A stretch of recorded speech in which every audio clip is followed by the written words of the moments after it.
Hey now, we are getting over, and I am the Silver King, Adam Silverstein, here to lead you through these hard times. With the NXT Battleground Ultimate Preview Edition of your favorite professional wrestling podcast. That's right, Getting Over is back for the second of 5 times this week to break down everything that happened Tuesday night on NXT and offer you an ultimate preview for NXT Battleground, NXT's first premium live event since WrestleMania weekend. Already in your podcast feed is an ultimate preview for WWE Night of Champions. Do not miss that. Coming up on Thursday here on the Getting Over Wrestling podcast, we will have your AEW Double or Nothing ultimate preview. Saturday, your WWE Night of Champions instant reaction.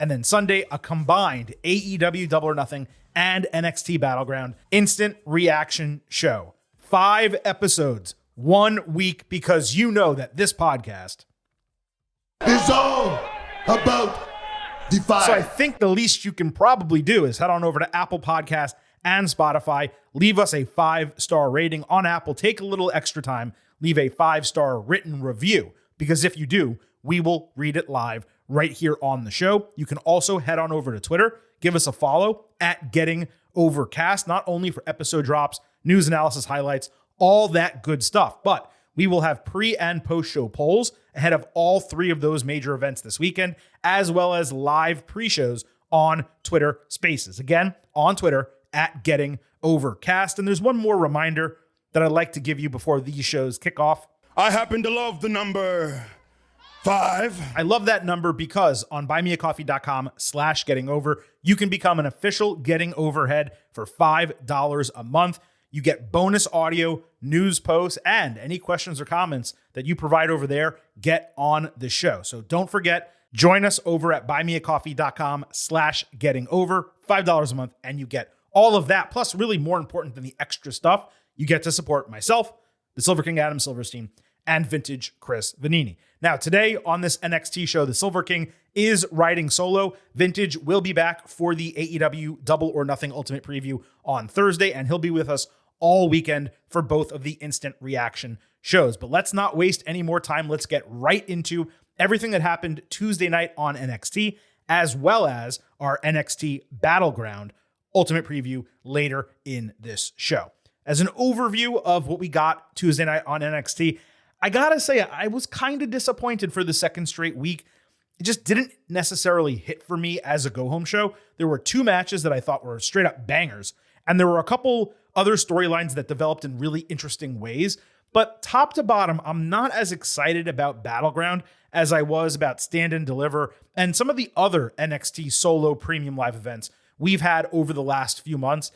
There's just something that kind of feels missing. It almost feels a little bit like a glorified TV special. And really, if it wasn't for the finals of the NXT Women's Tournament, I would kind of say that Battleground, I don't want to call it skippable. That's not really the right word, because I think there's a lot of stuff on it that's going to bang from a match quality standpoint. I would just say it feels more like a TV special than it does a premium live event. But nevertheless, let's get into first what happened Tuesday on NXT. Then we'll break down every single match on Battleground with picks and predictions for them. So on NXT, Gigi Dolan, wearing all black, talked about not trusting others for a long time before ultimately making the mistake of letting JC Jane inside, only to get torn apart from the inside out for letting her guard down. JC then appeared in the crowd saying she outgrew Gigi and was sick of carrying her. Dolan said Jane was the third wheel. They argued about beating each other, and Gigi threw down a rubber match challenge. JC called her social media game,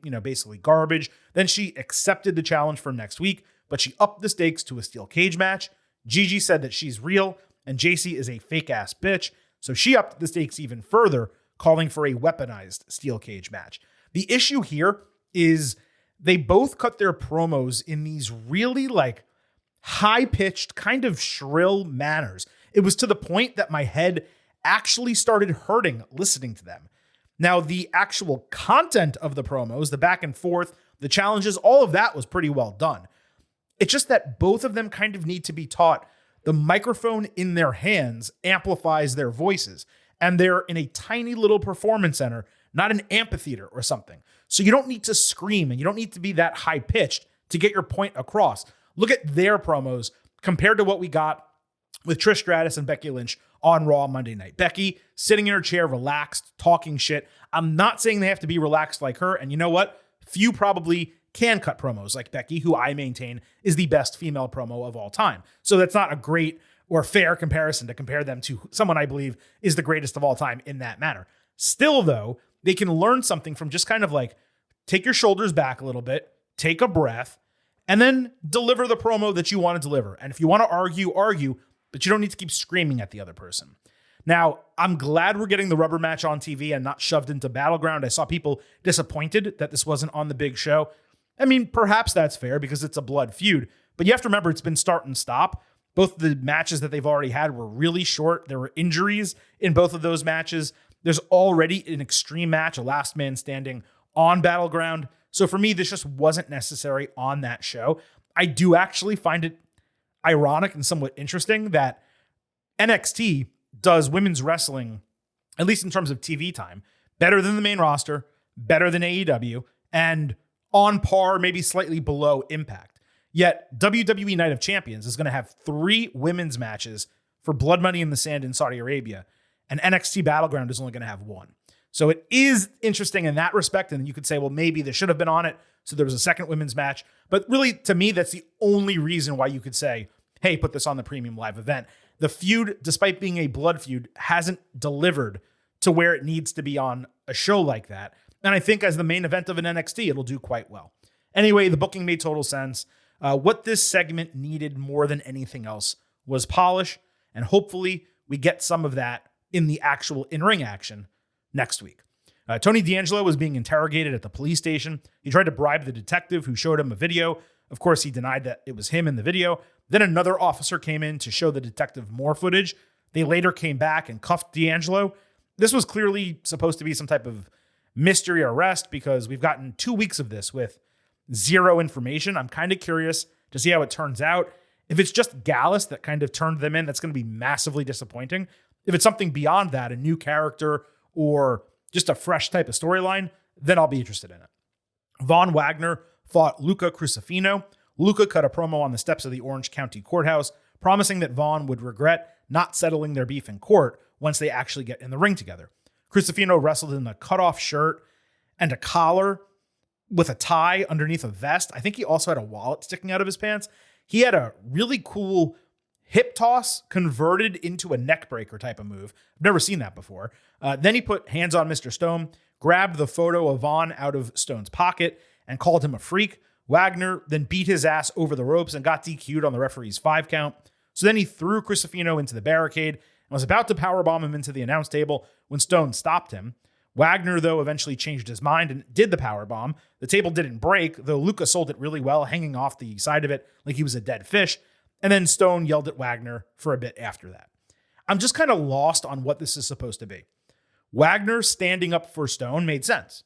Stone demanding he discuss this picture week after week, it still doesn't make sense.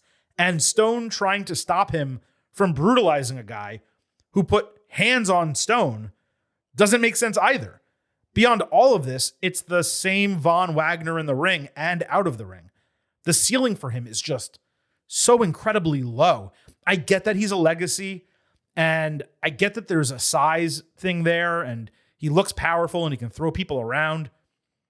This just continues to go nowhere fast.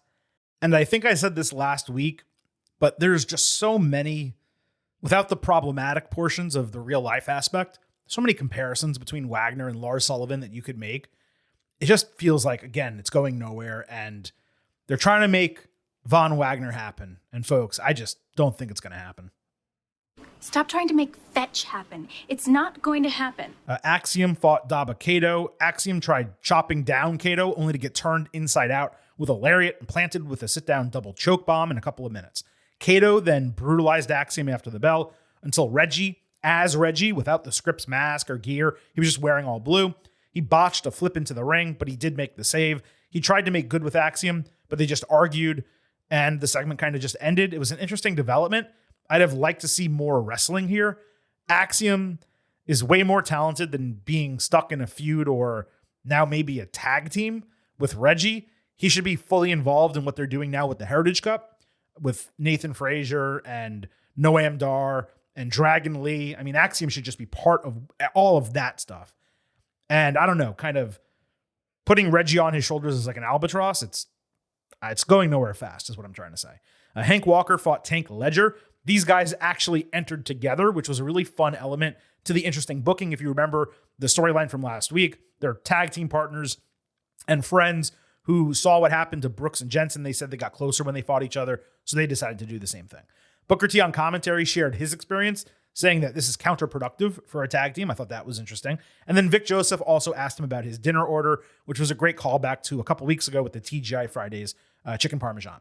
It ended in 3 minutes, the match, with a double cross-body spot where they collided in the ring, and then Walker falling on top of Ledger for the win.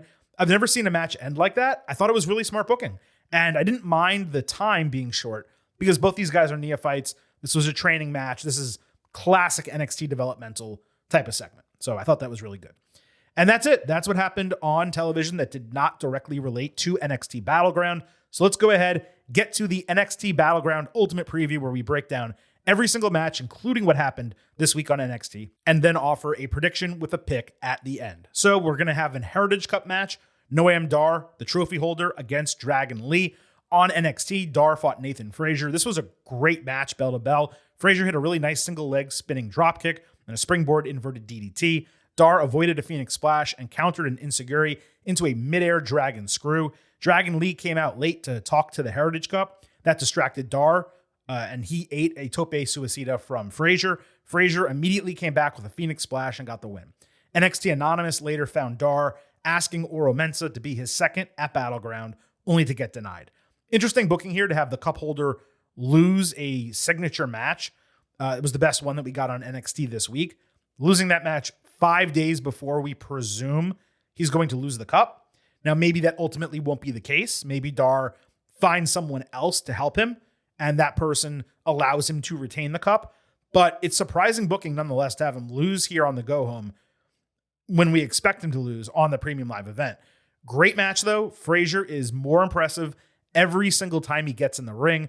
And while Dar may be annoying as a character, he can go in between the ropes. There's no question about that. In terms of the match for Battleground, Dar against Dragon Lee, I think they're looking for something to elevate Dragon Lee in this period of time that he's in NXT. And it does seem like he's going to be there for like 12 to 18 months, and then they're going to try to bring him up to the main roster. You're not going to make him NXT champion. And there's a real good argument to make that there's not a great reason to even put the North American Championship on him, because you want anyone who holds that title to be someone who will be elevated up to the main title in NXT with it. And if you're not going to put Dragon Lee on that course, there's really no reason to give him the North American Championship either. So this, the Heritage Cup, seems like the perfect thing for him to carry, have high quality, exciting matches with, and it's a different style for him to wrestle as well, the 3-minute round type of format. But I could see the argument where he's perhaps not the right person to be in those types of matches. I still think a short run with the cup would do him well. And I can't imagine them putting Dragon Lee in another signature match here and then having him lose when this guy is supposed to be getting a rocket strapped to him. So I'm going to pick Dragon Lee to win the Heritage Cup. Whether Frazier gets involved or not, whether Dar has a second of his own, I don't know. But I'm picking Lee to ultimately win, and I think that will be the right decision coming out of this. The North American Championship, speaking of it, will be on the line. Wes Lee against Tyler Bate and Joe Gacy in a triple threat. Wes Lee on Tuesday was disappointed backstage about Bate stabbing him in the back by challenging for the title. Bate walked up, but Wes just walked away, and then Bate focused on his match, which was against Eddie Thorpe. So Bate went through all his signatures, hitting Bop and Bang, plus Tyler Driver 97 for the win.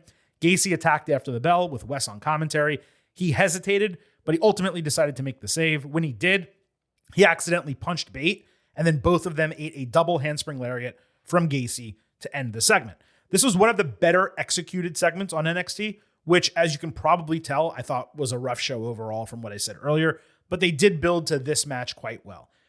Wes Lee, I think right now is operating on one of the, if not the longest North American title reigns in NXT history. And if you want him to lose without getting pinned, this is the great way to do it. And you could have either Gacy take the title or Bate take the title. But I personally believe if you're going to have Wesley drop the strap after this type of run, it should be one-on-one. His ass should be getting pinned. I like the idea of Wes being the one to pin Gacy. He continues his run. Gacy doesn't get hurt by it. Bate becomes a non-factor in the finish. And theoretically, Bate could challenge him again. Bate could actually turn heel after the bell, pissed off, proving Wesley right to be mad at him. I just don't know that a title change in this match makes that much sense. So I'm going to go and pick Wesley. But I also, if they did change the title, I wouldn't be mad if it went to either of these other two guys. Gacy could use it to elevate him, especially because it looks like Dyad is on their way out of WWE. Bate, he's kind of doing nothing right now. Giving him this strap is a reason to be on TV consistently. But if that does happen, then you're saying, what do you do next with Wesley? You could possibly make him a challenger for Carmelo Hayes. Melo right now is babyface. Babyface feud. Not a huge fan of that. So I'm staying with Wesley as my prediction. But like I said, there's good reasons to change the title if they so choose. Ilya Dragunov is going to fight Dijak in a last man standing match. Dragunov blindsided Dijak on his way into the Performance Center on Tuesday and delivered a chair shot. Then he tried to close the garage door on him in direct retribution of what happened a couple of weeks ago. Except for some reason, WWE officials were willing to help Dijak here when they didn't help Ilya weeks ago. Dragunov was later cutting a promo in the locker room when Dijak barged in to attack, with the guy separated by about 8 other people. Dijak then entered the ringside area with a couple minutes left in the show because they were going to do the contract signing. Instead, he got blindside attacked by Dragunov. Ilya ran him into the steel steps as Dijak sidestepped with something breaking off of Dragunov's body. I don't know if it was like a belt or his watch or something just flew. Dijak then threw Ilya over the barricade into the plexiglass. Dragunov clotheslined him over the same area a couple minutes later. Dijak tried using steel steps, only for Ilya to take him out with his head bouncing off the steps before Ilya hit a falling forearm, standing atop the steps and screaming to end NXT as Dijak eventually got to his feet, selling the stipulation as NXT went off the air. I was real down on this feud last week. I thought the entire torture concept was just stupid. I was also down on the first couple segments here, but holy shit, that brawl to end NXT was straight up fire. I will be utterly shocked if this does not seal the show as the best match at Battleground. We know what both of these guys can do. There's no reason to think this is going to be anything other than incredible, even if it's using one of my least favorite stipulations in wrestling. And I'll tell you, this is probably my hardest match to predict on the entire show. Largely because there's a lot of rumors and kind of stuff out there that Dragunov is prepared for a call up to the main roster sooner than later. That does not mean immediately after this match, but it does seem like he's not going to be waiting until next year's WWE draft to get called up. And part of that rumor, I should note, is odd. It's him joining Imperium. Now, maybe he joins and splits soon after, but him and, I was going to say Walter Gunther being on the same team would be notably odd. But I digress back to this. If he is getting called up imminently, Dijak has to win. You got to put him out on his back, and he'll do the job. Dijak would benefit from it and keep going. But if they're both staying in NXT, at least for a good period of time, I have to have Dragunov win. Again, this is the guy who's a monster killer. He's taken down Gunther and nearly took him down one time before that. Dijak, while he's been rehabbed immensely, the character, as you guys know, is still not completely hitting for me. I think him beating Dragunov would do great to enhance his profile, but then where does he go? Does he just challenge for the NXT Championship? Perhaps he does. And maybe that's the storyline. It's Melo and Dijak, and that's where they go next. But I just can't kind of rationalize how you could have Dragunov lose this match if he's remaining in NXT. And that's despite the fact that Dijak just lost to Wes Lee in that great North American Championship match that was one of the best NXT matches of the year, and honestly, probably one of the best WWE matches of the year. So my pick is going to be Dragunov, but I have no issue whatsoever if they have Dijak win. I'm not going to shit on the booking. I'm not going to be angry that Isla lost a match. You know, we get so caught up in like the right person winning and the right person losing at the right time. But there are certain matches and certain circumstances where if it's a clean finish, then I don't really care who wins or loses as long as it's good. And that's my situation here. That's my mindset coming into this. I don't necessarily care who wins or loses. As long as it's good, Dragunov to me makes the most sense, but Dijak, I'd be totally fine with it. The tag team championships are going to be on the line. Gallus defending against the Creed brothers. Gallus cut a promo bathed in a green light, which was way too much. Like maybe 50% saturation would have been okay, but it was 100 and it was just wild. They talked shit about the D'Angelo family and Creed brothers until the latter answered and made a challenge official for Battleground. They brawled with Stax running down to even the sides and get the Creeds back. The Creeds later thanked Stax for his help, and he suggested having their backs at Battleground. The Creeds declined because they've been burned before, but they promised that the family would get the first title shot once they win. Now, the opening segment was rough for everyone involved, Gallus in particular. The promos did not help either team, and the presentation of Gallus, peculiar to say the least. The backstage segment, though, I thought was really solid. It showed the Creeds will be outnumbered, but they remain too prideful and protective to actually take assistance. That kind of leads me to believe that Gallus is going to retain the titles because you have the baby faces who denied help and are now going to be at a 3-on-2 disadvantage. However, what if Tony D'Angelo gets out of custody? What if Stax helps them anyway? I think there's a lot of interesting ways in which this could go. To me, it seems like D'Angelo family is a larger focus of this story than the Creeds are. So ultimately, I'm going to go with Gallus retaining the titles, D'Angelo family eventually challenging them, and being the ones to take the championships off of Gallus. I don't know if I'm going to be correct in that pick. In fact, out of all of my predictions on this show, this is the one I'm least sure about because, as you guys know, I've said for weeks upon weeks now, Gallus needs to drop the titles. It's not working as a championship reign. They just need to move in a different direction.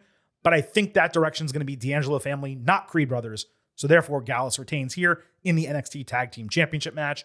The Women's Championship will be on the line. But first, we had two semifinal matches on NXT. The first, Lyra Valkyria against Cora Jade. Lyra dodged Cora trying something into the ropes and then hit her roundhouse kick for the win in 3 minutes and 30 seconds. After the bell, Jade took out Valkyria's knee, then attacked it with a kendo stick.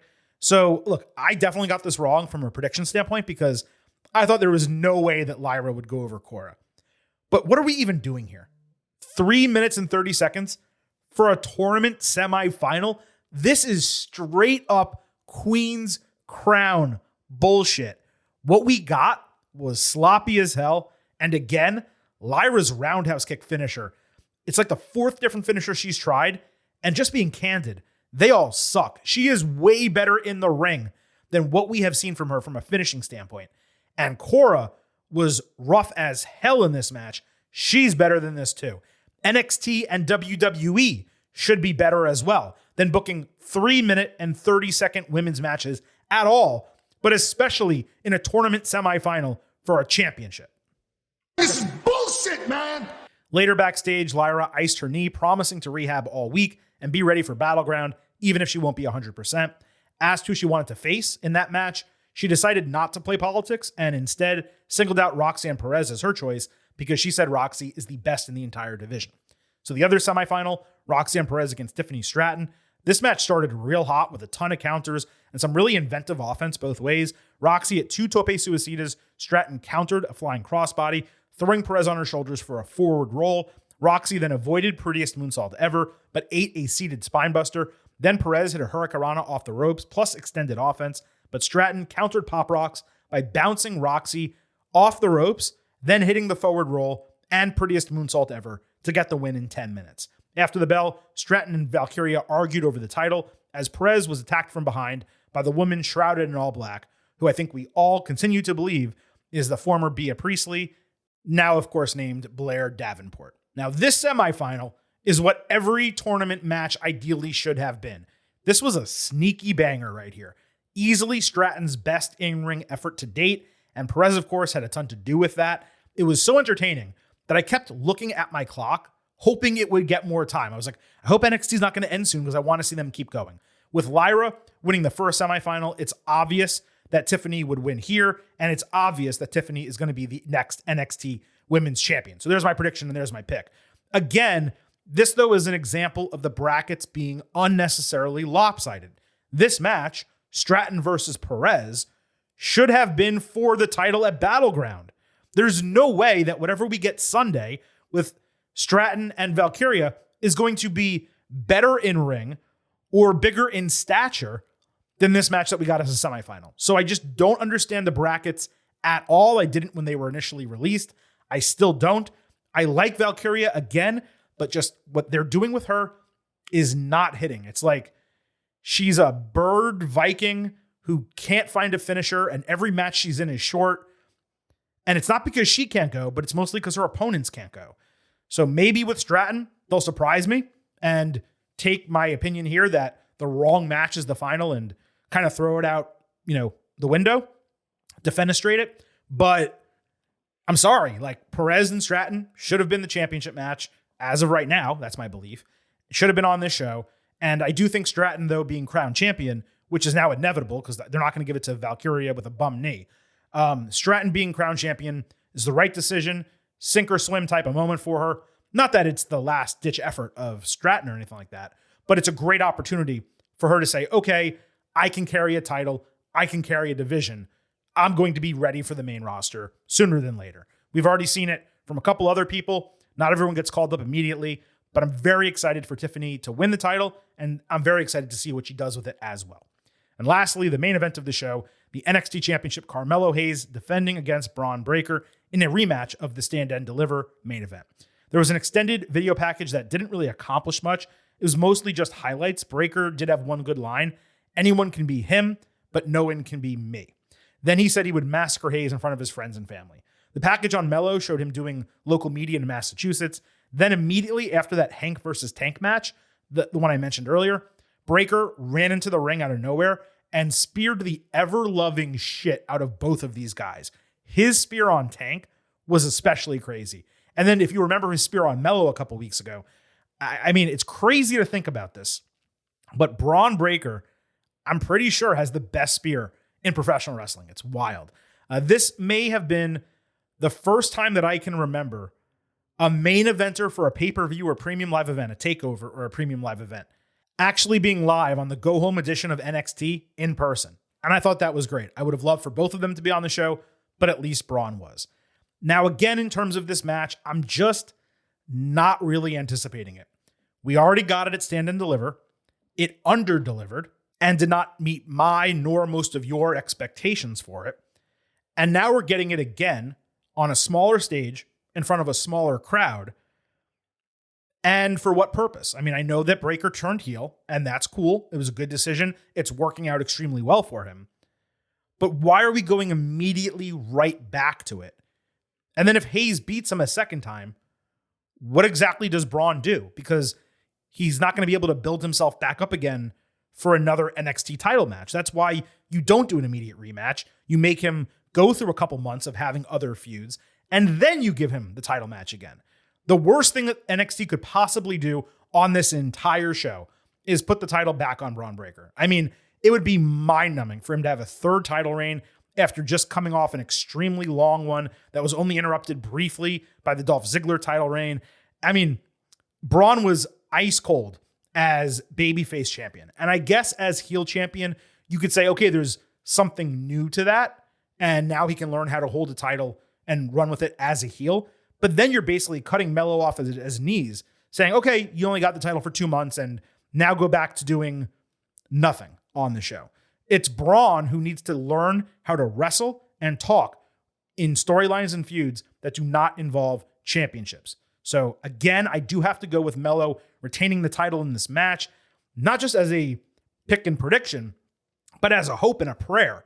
Because again, I just feel like NXT would take a huge step backward going right back to Braun Breaker as the NXT champion. So I have Mello retaining, and really when you look at this entire card in terms of what is possible, the only change of anything that I have happening is Dragon Lee winning the Heritage Cup. Of course, NXT Women's Champion is going to be a new person no matter what. Neither Stratton nor Valkyria have ever held that strap. But I do have retentions in the tag team title match and the North American Championship match. But really, outside of the men's singles match, so Mello and Breaker, any other title changing is totally fine. I would have no booking issues with any of that.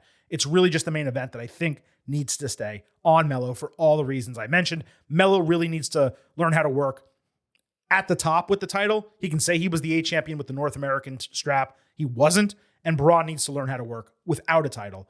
And I love what they're doing with him as a heel. He just has a lot further to go with it before he's ready for prime time. Now, before we wrap up this ultimate preview of NXT Battleground, the last thing I have to do is give you a pre-show expectation grade. And like I said, I'm not overly excited about Battleground from a storytelling standpoint, bringing us into the show. But what is undoubted is that there is a ton of in-ring wrestling talent here. And really, I can't find a match that I could even begin to believe would disappoint me. If any of them were to, perhaps it would be Stratton against Valkyria, but that's going to be a crowning moment for Tiffany. So even though my expectations are low, they could exceed them rather easily. But everything else on the show has an opportunity to be a banger. And therefore, even though just from a storytelling standpoint coming in, I'd probably be around like B-, because the in-ring has such a high ceiling, I'm going to go extremely low B+, 87 out of 100 as my expectation for the show. I have no idea if they're going to live up to it. There's definitely a shot that they fall below expectations, but I kind of think B+. I mean, A- is probably the ceiling. I think B+ is exactly where this is going to land at the end of the day, which is why we do a pre-show expectation grade. I tell you my expectation. So that's where I sit coming in. All of you, your voices will be heard on Twitter at Getting Overcast. We will post pre- and post-show polls for NXT Battleground that you get to vote in. There will not be a live spaces before NXT Battleground. Rather, it will be a combined live spaces with AEW Double or Nothing and NXT Battleground all in one show. So be sure to join that on Sunday early evening. We'll release the time on Sunday. Don't forget, we already have your WWE Night of Champions Ultimate Preview in the podcast feed. On Thursday, we'll have your AEW Double or Nothing Ultimate Preview joining the feed. And then on Saturday and Sunday, we will have 2 instant reaction podcasts. First on Saturday for WWE Night of Champions, and then on Sunday for both AEW Double or Nothing and NXT Battleground. That means there are 2 shows down, 3 more left here on the Getting Over Wrestling podcast, which means it's time for a reminder that this show is all about Defy. So please leave those 5-star ratings and reviews for us over on Apple Podcasts. On Spotify, you can also leave a 5-star rating.